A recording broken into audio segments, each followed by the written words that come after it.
Porter analyzes Terence Crawford's last fight with Mean Machine Kafalaskis. What up, Fight World? It's your boy Ego, and I'm back with some more boxing. Make sure you smash the like button. Also, subscribe to the channel for the latest and greatest in boxing. If you want to become part of the gang, notification gang, please hit the bell icon. Shout out to the Super Chat channel donations, the Venmo donations, the Cash app, and the Patreon family. We work and sign up for ESPN Plus below using my link. It definitely helps the channel. John Jones getting ready to fight. And I talked about this briefly in my live stream, for the first 20-30 minutes of it. But rest in peace to everybody that lost their lives in the helicopter crash. Obviously, Kobe Bryant, his daughter Gigi, and everybody else that was a passenger. Very sad, tragic tale. Definitely an inspiration for my channel and somebody I've idolized and learned a lot from. So rest in peace to Mr. Bryant. Condolences go out to his family, and much love from Boxing Ego. So Shawn Porter, he was speaking with reporters, and he talked about his list of who he wants to fight. He talked about going forward. He gave some thoughts on Terence Crawford's last outing. This is what Shawn Porter said, and I quote, "My list is extremely short. It's Manny Pacquiao and Errol Spence. That's all I'm training for. That boy Crawford had my stomach hurting," because he was referring to how he was in a bit of danger early. "I don't remember which round it was that he got dropped in, but he had my stomach hurting. I was like, boy, you can't lose this fight to this dude. We'll see." He says when it comes to, he was asked about if he would fight Crawford. He said, "We'll see." He says, "In the Crawford fight, after 2 or 3 rounds, I'm saying, you, Terence Crawford, need to go southpaw. I think you need to turn southpaw and see where that gets you. At least see where that gets you." And I think up until he turned southpaw, he was really having some trouble. He turned southpaw and he figured it out. He goes on to say, "It seemed like a night and day when he hurt that kid and he put him out in the 9th round. A guy you haven't heard of and you don't know much about. When you're in a close fight, it should be against a guy who is up to your level, a guy that is a champion or former world champion. He showed Mean Machine Kavalauskas showed he's not a bum. He showed us a lot. Why did it take Crawford so long to turn southpaw? And why didn't his corner tell him to turn southpaw?" These are the questions from Mr. Shawn Porter.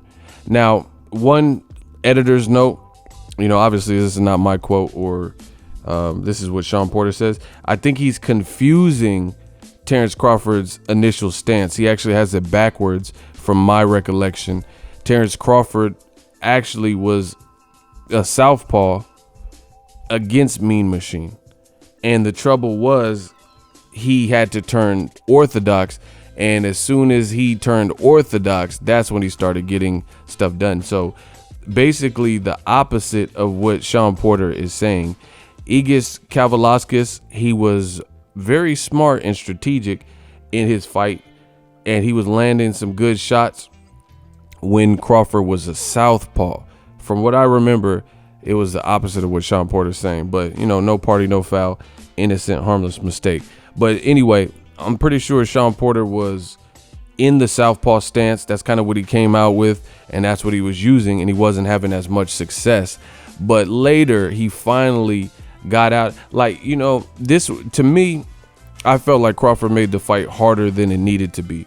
I think skillfully, Crawford, he can dance around, he can box, he can use lateral movement, he can mix it up, he can do everything. But he likes punishment. He likes, to look spectacular.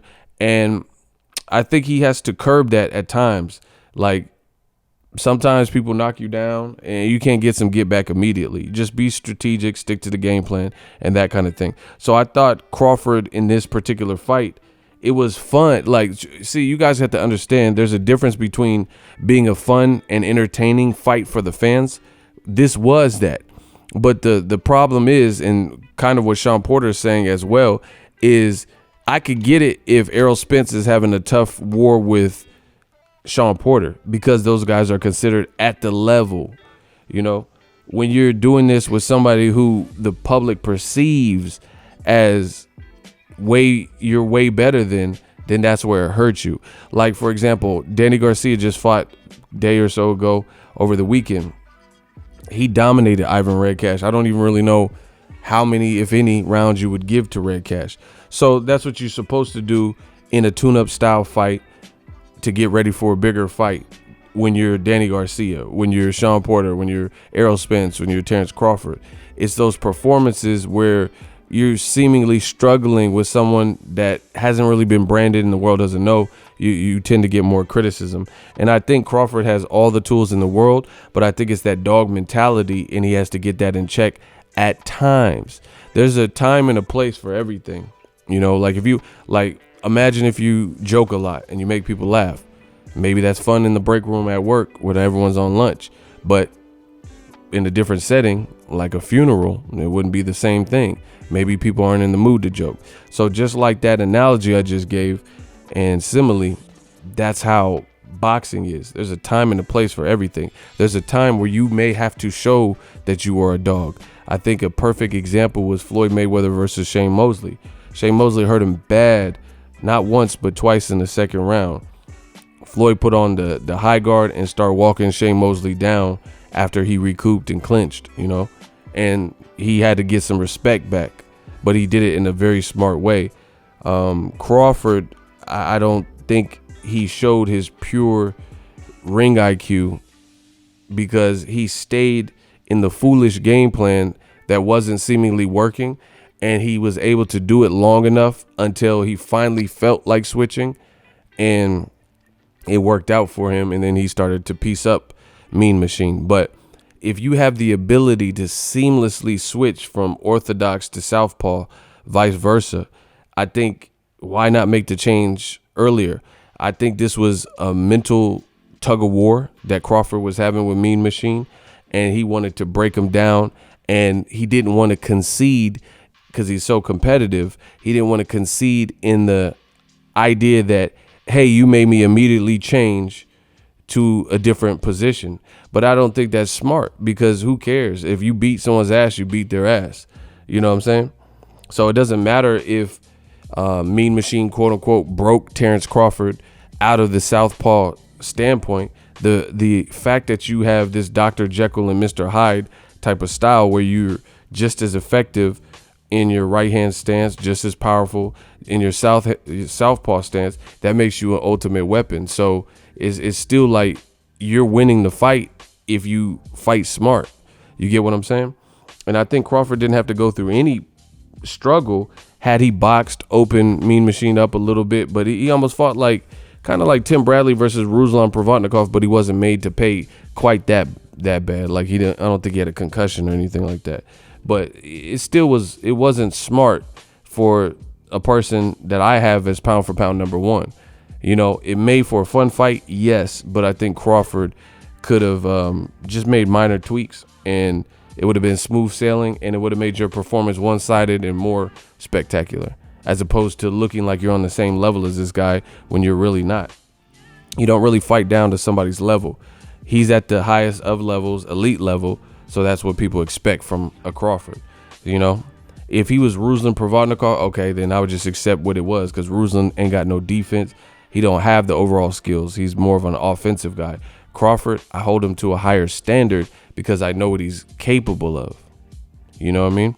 So I understand what Shawn Porter is saying here, and you know, we'll see what happens.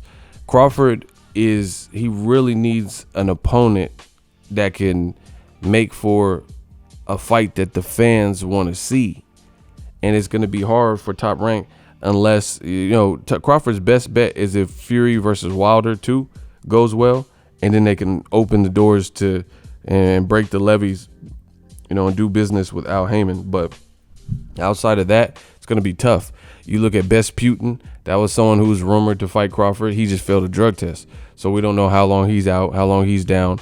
Plus, it's not a big fight in America. It's not going to do great numbers on ESPN, I would presume, because no one knows him, you know. So I don't know who is he going to fight, the dude that knocked out Mike Barbosa or something, you know, someone that knocked out Mike Alvarado, doesn't have a big name. So that's the additional issue. Shawn Porter, you know, he's right in the mix. He's with the top guys, has one of the best welterweight resumes of the current fighters. So he's in line for a Pacquiao shot. Danny Garcia just came through his last fight. Errol Spence reportedly doesn't want to tune up from what he's saying. So there's a lot of great options for him. We'll see how it all plays out. I do understand what Shawn Porter is saying here in this particular interview. I think at the elite level, Terence Crawford, Errol Spence, all these guys, when they start mixing it up, they just got to fight smart. Because, I mean, I feel the same thing with Errol Spence. I told you that. Errol Spence made the Shawn Porter fight tougher because he had said whatever he said pre-fight. Shawn Porter, you an in-shape street fighter and all this stuff. And then when Shawn Porter brought a war to him, he chose to duke it out like full throttle and in the trenches war, which made an awesome fight for 12 rounds. But if you want longevity in the sport, sometimes you have to use your skill set and refrain from the dogfight when you don't need to. Roy Jones always says, you box the brawler and brawl with the boxer. You know what I'm saying? But if somebody's the brawler and then you want to show your nuts and let your nuts hang and show that you can brawl too for 12 rounds, I mean, who knows? That takes some life about you. That could take years off your career if you just in the trenches and in a war. That puts mileage on you. So I think fighters just got to be smart. Everyone likes to see a good fight. No one wants to get booed at, but man, F all that. You got to do what you got to do to win.